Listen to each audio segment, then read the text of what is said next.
Olá, boa noite. Às 2h30 da manhã, estamos gravando esse vídeo para o nosso canal Guia dos Perplexos, continuando a nossa aventura, seguindo o livro de Isaac Zexon, História dos Judeus. Vamos ver o que aqui é dito, né? Até agora, nós vimos a formação da Grande Rússia sob o czar Alexandre I.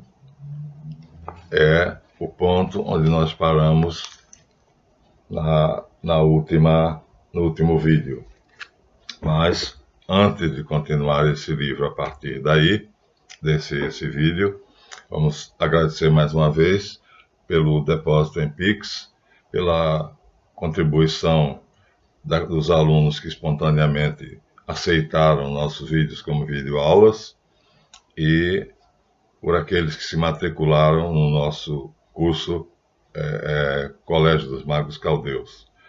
Assim, nosso canal está crescendo, levando para vocês a mais pura verdade. Aqui, qual é o motivo real da Rússia ter invadido a Ucrânia? Não se esqueçam que este é o foco.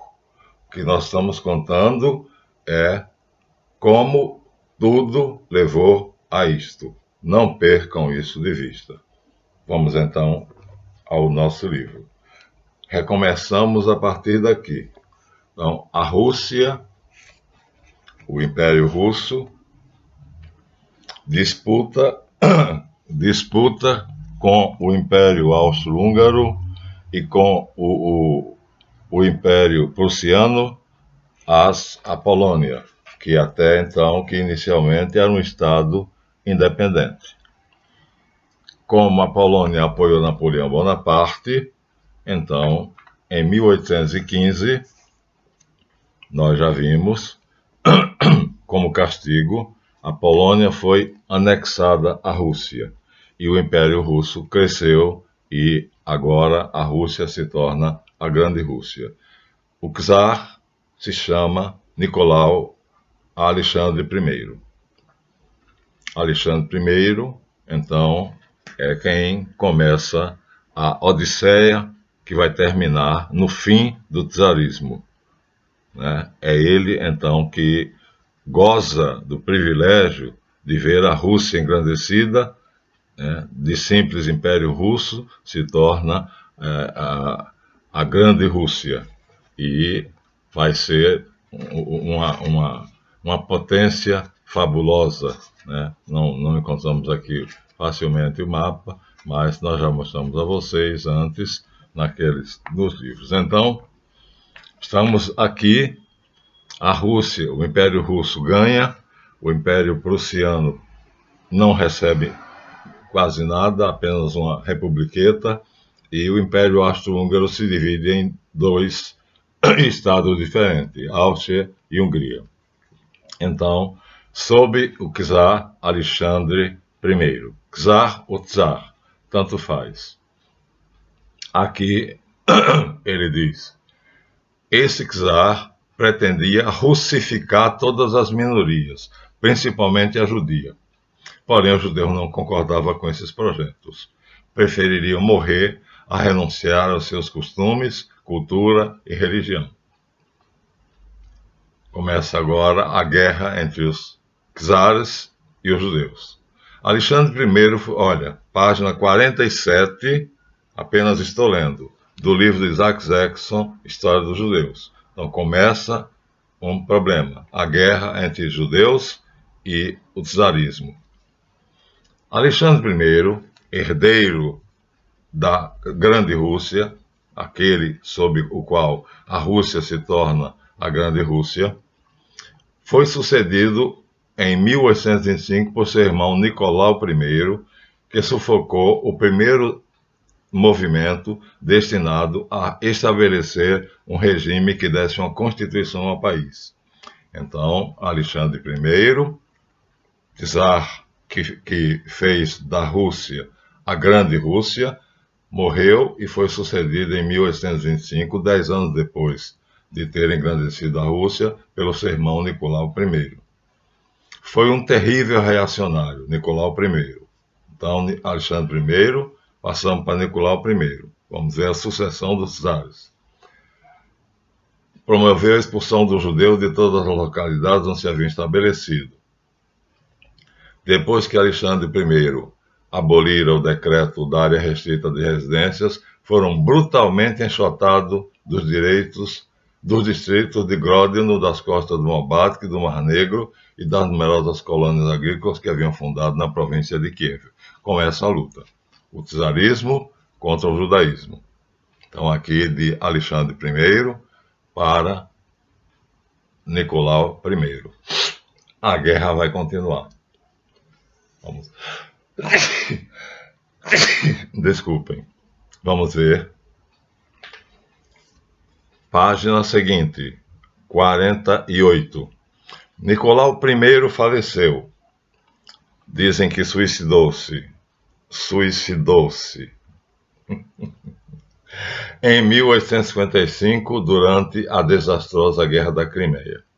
Seu filho, Alexandre II, aboliu, assim que subiu ao trono, o cantonismo, que era favorável aos judeus, e todas as outras medidas. Mas deu aos judeus a impressão de que havia chegado o novo Ciro, pois inicialmente Alexandre II foi favorável à liberdade dos judeus. Aqui há, portanto, uma paz provisória. Então, vamos ver. Sucessão Alexandre I, que fez a Grande Rússia, Nicolau I, irmão e sucessor, em 1825, 10 anos depois de 1815, sucedido por Alexandre II, em 1855, que começa a ser tolerante ou a perceber que não pode manter uma política contrária aos judeus. Então, o que acontece? Mas não adiantava. O czarismo estava destinado a desaparecer. E aí, na página 52, nós lemos o seguinte: a vitória dos reacionários, ou seja, a derrota do czarismo. A reação veio brutal. Nicolau I da Rússia, que sucedeu a Alexandre I, né? Que sucedeu a Alexandre II. Então, foi um monarca restritivo e começaram as lutas de fato. Na Hungria, 20.000 judeus responderam ao apelo dos chefes revolucionários, aliando-se ao comando do Kossuth. Fatos semelhantes verificaram-se em Praga, em Varsóvia e em Roma. Os monarcas e dirigentes reacionários eram expulsos e combatidos em toda parte. As assembleias constituintes foram feitas pelo povo, votando em todos os países pela completa igualdade de todos os cidadãos, independente de origem ou religião. Houve um delírio generalizado, ao qual até rabinos aderiram, não só com as bênçãos dos caídos na luta, judeus e não judeus, mas com manifestos, sermões e publicações de jornais, onde pregavam a solidariedade aos revolucionários. Era uma luta pela liberdade e pela igualdade de todos. Seria interessante, então, vamos refazer a lista. Alexandre I, sucedido em 1825, reina em 1815, sucedido por seu irmão Nicolau I em 1825, que é sucedido por Alexandre II depois de ter se suicidado, e Alexandre II é combatido por um movimento organizado sob a chefia de um tal Kossuth, e somente na Hungria 20.000 judeus fizeram um exército para mostrar aos czares que eles não estavam de brincadeira. Vitória dos reacionários. A reação foi brutal. Nicolau I da Rússia, de acordo com a resolução do Congresso de Viena, ajudou Francisco José da Áustria e continuou a limpeza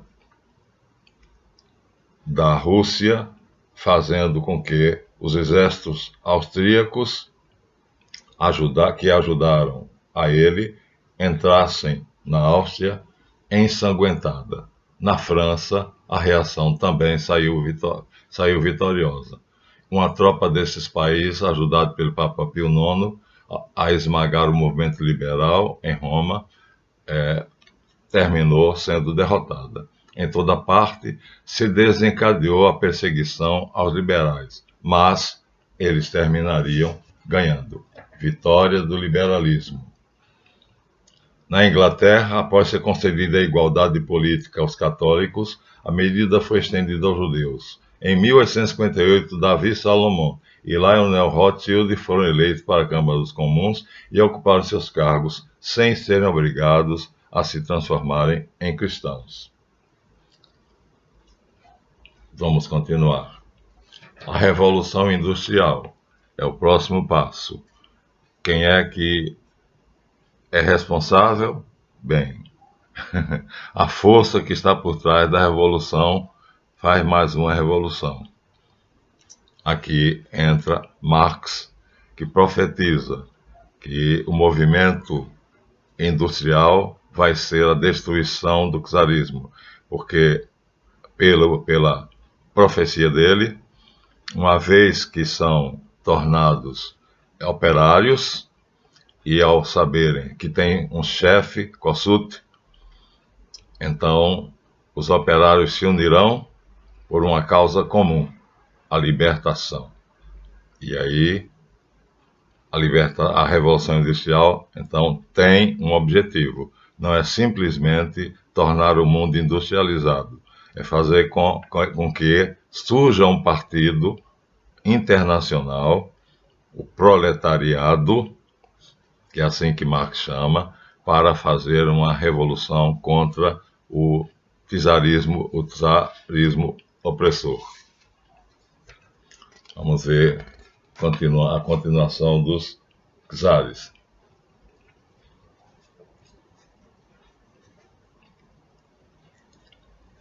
Nós estávamos lá em Alexandre II. Assassinato de Alexandre II. O comportamento de Alexandre II e de seus ministros podia agradar diversas minorias do Império, menos a polonesa e a judaica. Impossibilitados assim de obter suas reivindicações por meios pacíficos, porque a polícia prendia e deportava para a Sibéria os que se manifestavam por palavras ou por atos, Alexandre II foi alvo de vários atentados à bomba, sendo literalmente estraçalhado no dia 13 de março de 1881. Aqui, então, nós temos o assassinato de Alexandre II. Então, a guerra entre czares e os chefes judeus aqui chega a um ponto de uma tragédia. Então, um homem é estraçalhado, despedaçado à bomba. Quem? O czar da Rússia, Alexandre II. Vamos continuar. A guerra é feia. Vamos pular. Pela liberdade de todos os habitantes da Rússia. Apesar de estar enfrentando uma situação semelhante à que os havia afligido, os judeus russos encontravam-se agora rodeados de um ambiente diferente. Em primeiro lugar, uma parte do povo russo, a chamada inteligência, isso é, a classe média, aderiu, e também o proletariado. Então, o proletariado da Revolução Industrial, portanto, os funcionários das fábricas e a classe média aderiu à causa judaica, que já tinha estraçalhado o czar. E aí vai surgir outro czar, Alexandre III, em 1894, Alexandre III reinava. Falecido Alexandre III, foi sucedido por seu filho Nicolau II, o último czar. Os reacionários criaram uma organização denominada Centúrias Negras, encarregada de usar meios violentos para aterrorizar os elementos liberais. Então, já vimos aqui, se eu voltar vou me confundir, mas vocês viram que Tsar após Tsar vai enfrentar uma reação dos judeus e vamos chegar finalmente até o último Tsar, quando, em 1894, sucessor de Alexandre III, Nicolau II. Então, Alexandre I é o Tsar que faz a Grande Rússia, e Alexandre III é o penúltimo, porque é sucedido por seu filho Nicolau II. E aí, com Nicolau II, então a situação já é a seguinte: os liberais se organizam, o proletariado, ou seja, os funcionários das fábricas, aderem ao movimento de destruição do czarismo, e a classe média também. Aí vai surgir o livro Os Protocolos do Sábio de Sião, dos quais nós já falamos, e que nós temos aqui a edição Princeps e uma edição popular. Depois de ter lido os protocolos, o czar Nicolau II, o último czar, convenceu-se de que a constituição do país, ou seja, renunciar à autocracia e dar uma constituição, fazia parte da diabólica ideia judaica de dominação do mundo. E mais do que nunca, resolveu levar ao máximo a perseguição aos judeus. Seria interessante ler a lista dos czares, mas aqui este vai ser o último czar. Então, depois dos protocolos e sob o reinado de Nicolau II, que toma consciência de que essa luta é para valer, que vai acontecer algo extremamente importante. Aqui nós temos, já li pela enésima vez, a inteligência, o serviço secreto americano descobre que há um movimento para destruir o czarismo. Aqui está um telegrama do Serviço Secreto Americano. Documento 76.186, transmitido pelo Estado-Maior do Exército, segundo o gabinete. Em fevereiro de 1916, soube-se pela primeira vez que na Rússia estava fomentando uma revolução. Descobriu-se que as pessoas e firmas que a seguir se mencionam estavam implícitas. Jacob Schiff, judeu, Conleb e companhia, firma judia, direção-geral do movimento Jacob Schiff, Felix Warburg, Otto Kahn, Mortimer Schiff, Jerome Hanauer, todos judeus, supervisores Guggenheim e Max Breitung. Em princípio de 1917, ano da Revolução Bolchevique, o poderoso banqueiro Jacob Schiff começou a proteger, financiar Trotsky, judeu e franco-maçom, cujo verdadeiro nome era Bronstein. A missão que este lhe encomendava era dirigir na Rússia uma revolução social. Olha só, gente, com que cinismo, né? Então, em 1917, vai haver a Revolução Russa, e aí quem é que dirige, quem é que financia? O banqueiro, o poderoso banqueiro Jacob Schiff.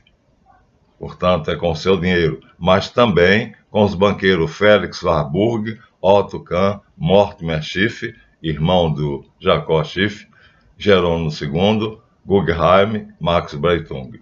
E o chefe do movimento é Trotsky, judeu e franco-maçom, líder do movimento. Então, o Jornal de Nova York, Diário Judeu e Bolchevista, também protegeu Trotsky na direção desse objetivo, para a vitória desse objetivo. Também ajudavam financeiramente os grandes bancos, a Casa Judaica Max Warburg, de Estocolmo, o Sindicato Westphaliano Renano e o judeu Olef Ashberg.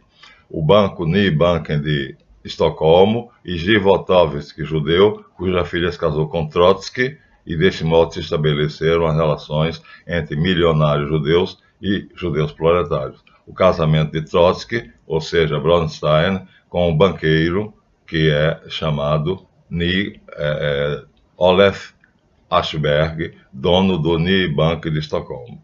Então, aqui é o serviço secreto americano descobre uma conspiração. O chefe dessa conspiração, a cabeça do comunismo. Não há, pois, a menor dúvida de que a teoria marxista é obra dos judeus, como é também toda ação orientada no sentido de pôr em prática esta doutrina e os milhões de assassinatos cometidos. Vimos o estraçalhamento do Tsar e vimos que agora está no poder Nicolau II, que é objeto de uma conjuração, né, dirigida por Khrushchev, e aqui agora a Rússia decide estabelecer definitivamente o bolchevismo, e os judeus, na sua quase totalidade, causaram o triunfo definitivo do bolchevismo, que é o motor da comunização mundial, de acordo com os dados incontestáveis, plenamente demonstrados e aceitos. Membro do primeiro governo comunista de Moscou, Vladimir Ilyich Ulyanov, ou Nicolás Lenin, presidente do Soviético Supremo, judeu na linha materna. Sua mãe chamava Blank, judia de origem alemã. Pronto, aqui já está o chefe da revolução. Lenin, portanto, já depois de todos os antecedentes, agora vai chefiar a revolução que foi descoberta pelo Serviço Secreto Americano, e a finalidade dessa revolução é destruir o czarismo. Então, Nicolau II é quem está no trono de um lado, e Lenin do outro lado, com o auxílio dos proletários que surgiram com o comunismo, com a Revolução Industrial, e com a classe média e os banqueiros. Mais de 7 banqueiros. Interessante, não é?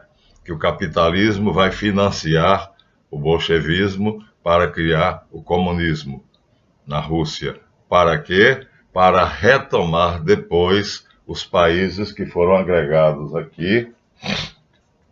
Então, a ideia é maquiavélica. Primeiro, transformar o grande império judeu no que era, agregando a ele a Polônia. Mas, logo em seguida, vão tornar o judeu União Soviética e depois tomar de volta esses países. Esse é o plano. Aí a pergunta é, então, isso é falso?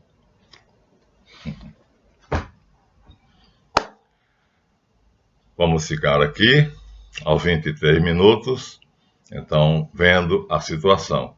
O Tsar não sabe, mas o Serviço Secreto Americano sabe. Há uma conspiração que tem banqueiros em número de mais de 7 ou 8, banqueiros e financistas. O chefe das centúrias é chamado Trotsky, na verdade, nome falso de Bronstein, que casa com a filha de um banqueiro judeu. A classe média é convencida a aderir ao movimento, tudo isso sem acusar saber. E então surge o personagem famosíssimo que, seguindo as ideias de Marx, reúne o povo pela liberdade de todos os homens, representados agora pelo Partido Bolchevista. Nicolau II será o último czar, será assassinado. Mas, enquanto que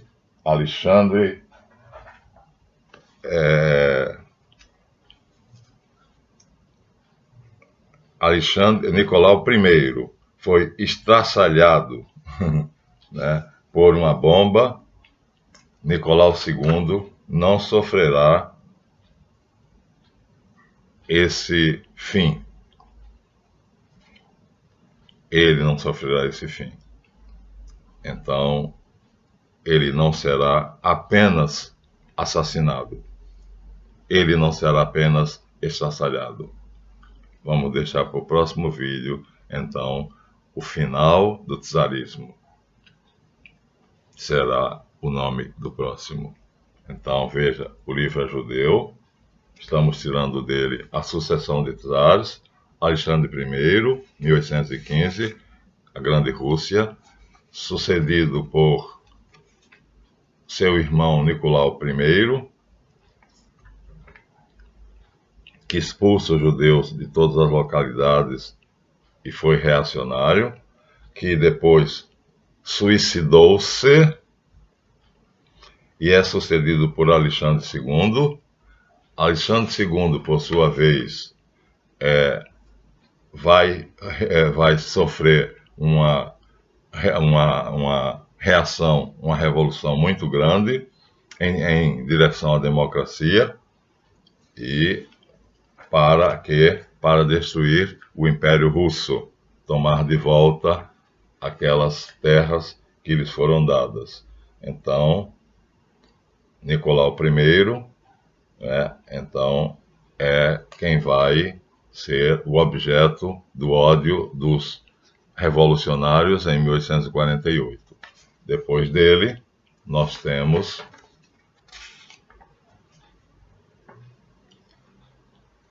um apaziguamento, estabilização com ele, então, com Alexandre I, depois de ter feito uma perseguição, ele decide, então, amainar e há uma estabilização e um apaziguamento provisório.